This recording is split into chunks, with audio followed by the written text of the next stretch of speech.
A couple questions I sometimes get asked on this channel are, why do I use Stihl chainsaws instead of Husky?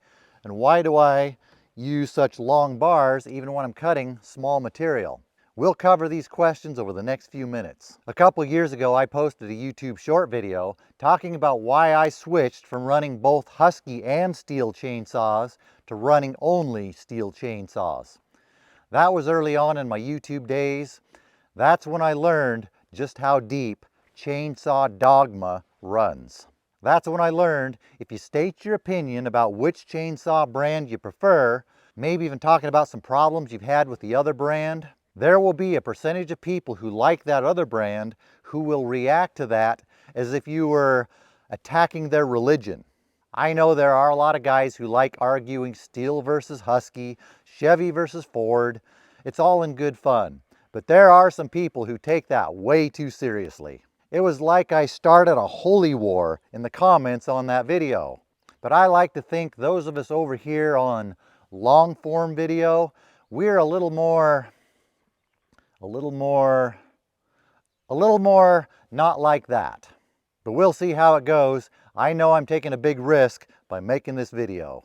The first chainsaw I ever used was a Husky. That's what I learned on. I ran Husky and Stihl both for over 20 years. Until about 10 years ago, I went to just Stihl only. My experience with running both Stihl and Husky chainsaws is if you take a similar class Stihl and a similar class Husky, there's not going to be a huge difference in performance between the two. They do have their differences. Stihl has their clutch on one side of the chain, Husky has it on the other. Husky has auto-tune, Stihl has other things. They have their little differences, but basically both saws are running on state-of-the-art, somewhat similar technology.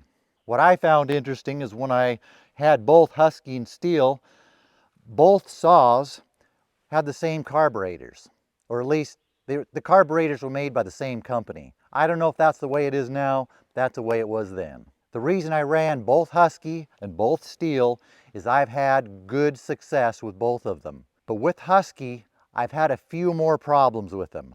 More hard start problems, more parts I had to replace. So over time, the Huskies I've had went away. What I was left with was the Stihl. When it came time to buy the last two saws I had, I bought Stihl because I had a little better reliability with them. Easier to start, more reliable to start, fewer hard start problems. But does that mean Stihl makes a better saw, and if you buy a Husky saw, you're going to have more hard start problems? That's not necessarily what it means. What it means is the Husky saws that I had more hard start problems than I did with the Stihl saws I had. One of the things that was interesting about that video I made, I had a lot of people who agreed with me. They had hard start problems with their Huskies, and they found their Stihls to be more reliable. But there were probably around an equal number of people who said they had hard start problems with the Stihl, and that's why they run Husky, because the Husky is more reliable. Why do we all have such different experiences with the same equipment? I don't know. Maybe it's just the models. Maybe it's the eras of models. Maybe I got unlucky and got some batches of Huskies that just happened to be a little bit problematic. Maybe I got lucky and got the Stihls that were more reliable. I don't know. A lot of times the piece of equipment you choose can come down to who is the best local dealer. Does the Stihl dealer give you better service, or does the Husky dealer give you better service? Which one's in a better location? In this case, our good Husky dealer went out of business. Actually, they retired years ago. Ever since then, the Husky dealer who took their place, I like the Stihl dealer better. They've been around for longer than I've been around. When I was having problems with those Husky saws, the local dealer wasn't a whole lot of help. When I took this one to the local Stihl dealer, when I had some problems with it, they fixed it. Problem solved.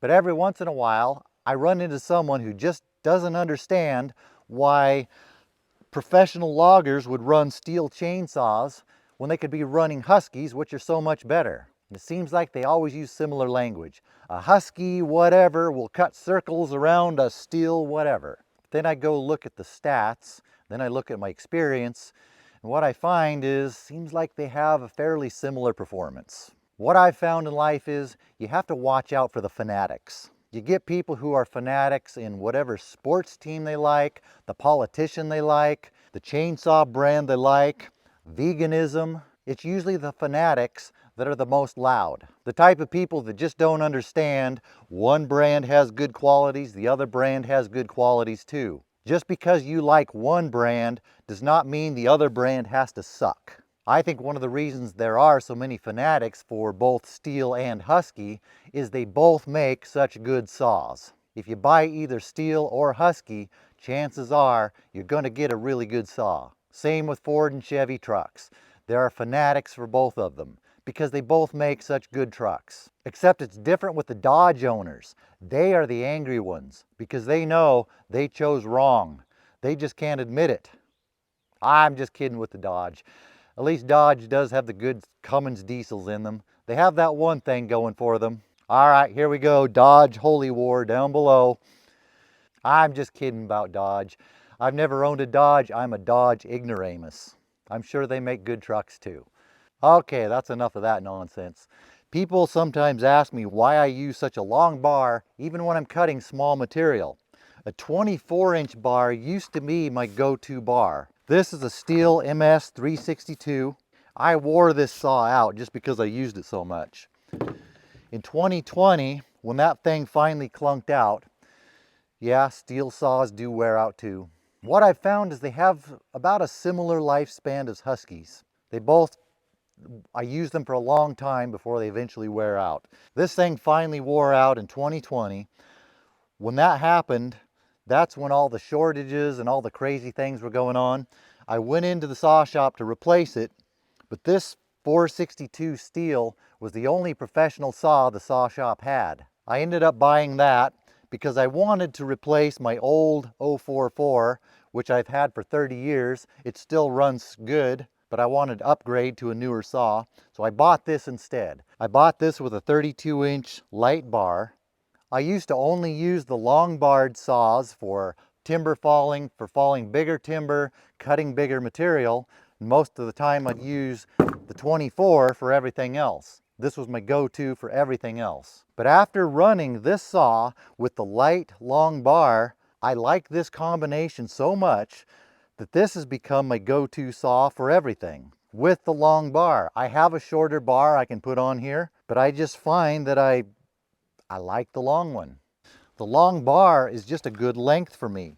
With the light bar, it's a good balance on this saw. I can do most of my cutting without having to bend over. I can stand upright. When I'm limbing trees, a lot of times they're just small branches. You don't need this big of a saw to go through them, but the big saw allows me to go along in an upright position. Just like running a weed whacker. You don't see many people running a weed whacker bending over using a short stubby shaft. That would be silly. No, people like to have a long shaft on their weed whacker so they can stand upright while they're working. The longer shaft on a weed whacker puts more weight on it. It holds the cutting head out where it's putting more weight on you because it has more leverage on you out there. But even with that, being able to stand upright is going to save your back. I find the same thing to be with the longer bar on the chainsaw. I know there's a big difference between running a chainsaw and running a weed whacker. It's not a perfect analogy. The point is, I get to spend more time standing upright, less time squatting or bending over. But that works for me the way I run a chainsaw, in the environment that I run a chainsaw in. A lot of Pacific Northwest loggers prefer the long bars. It works for us. A lot of people prefer shorter bars. Some people like 16-inch bars, some like 20-inch bars. That works for them. Well, maybe this will turn into a holy war down in the comments, but I don't think we need to be so dogmatic. That doesn't mean we can't have fun and make a little fun of the guys who like to run their short little stubby bars. All in good fun. I don't know that I've really accomplished anything in this video. From what I can see, I don't think it's going to get any better. Maybe I better end it here. See you on the next one.